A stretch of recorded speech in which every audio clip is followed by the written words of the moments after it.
134. Reason and Politics. Chalcedon Report number 148, December 1977.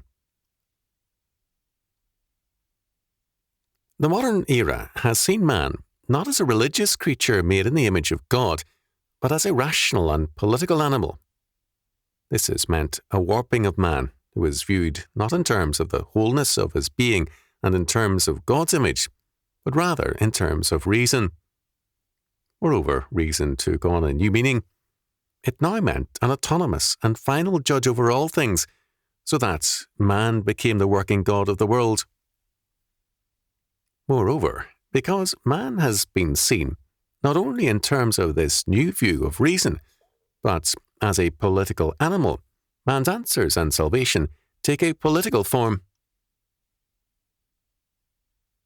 Because of this new definition of man, the modern age began by excluding women from their newly defined, quote, real, end quote, world.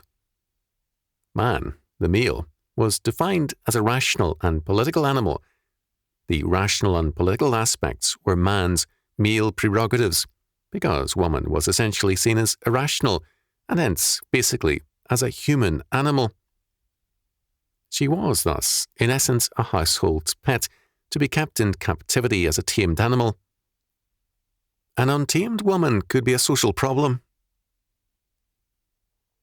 Biblical law had restricted woman's governmental role, not because of any incompetence, because Proverbs chapter 31 verses 10 to 31 makes clear her high potential, but because of a division of labour ordained by God.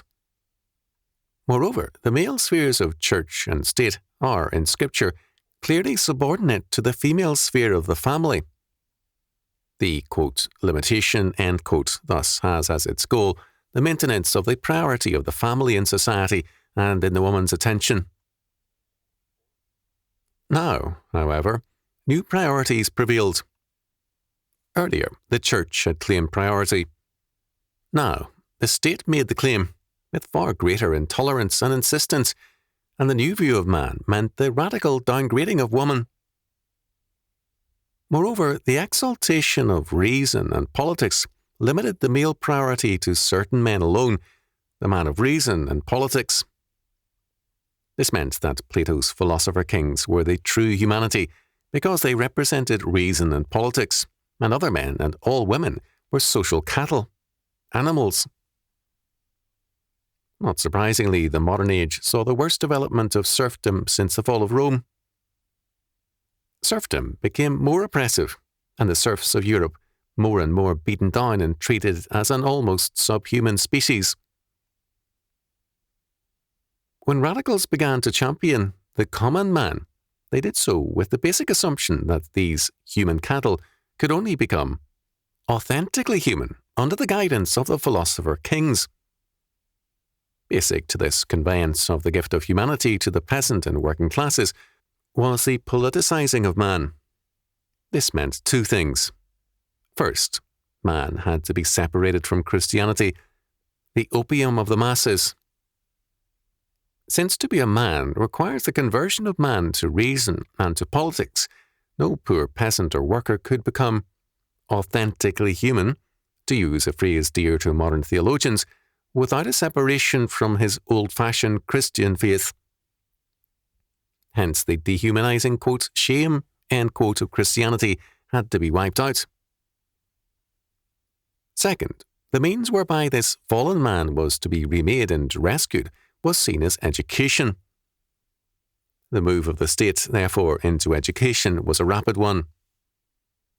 To modern men everywhere, it had the force of an inevitable and necessary truth.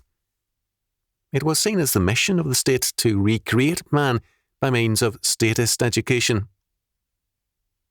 Meanwhile, the life of reason was expanded to include science, and science became a great potential instrument in the remaking of man and society.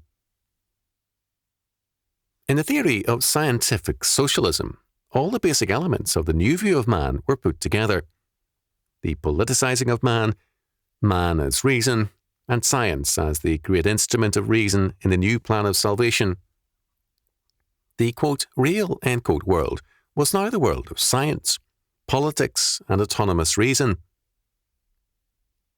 Through these new instruments forged by reason, science and politics, the excluded human, quote, cattle, end quote, could now be let in after being remade, quote, born again, end quote, by statist education, controls and science. Peasants and workers were gradually separated from their old faith. Women were made to think that the once prior world of the family was now a prison, or, at best, a stultifying and irrelevant domain. The goal of the obliteration of Christian faith and the family seemed closer to realization. In the United States, where the roots of the past seemed least deep, the sharpest reaction began after World War II, the Christian school movement. The next decade will see bitter warfare between the modern establishment and the Christian school, a war to death. Similarly, the Christian family regained unexpected strength and priority with increasing numbers, and modern youth, in considerable numbers, began to forsake the statism of their fathers for Christian roots. All of this is a threat to the life of the modern establishment, and the battle is, and will be, a bitterly sharp one. The instruments of political and social power are almost all in the hands of the enemy, but it is in his camp, too, that disintegration is most dramatically at work. Moreover, in this battle, there is more involved than the two protagonists. The triune God is never absent from history. It serves his purpose, moves to his goal, and is absolutely governed by his sovereign power. The battle is the Lord's,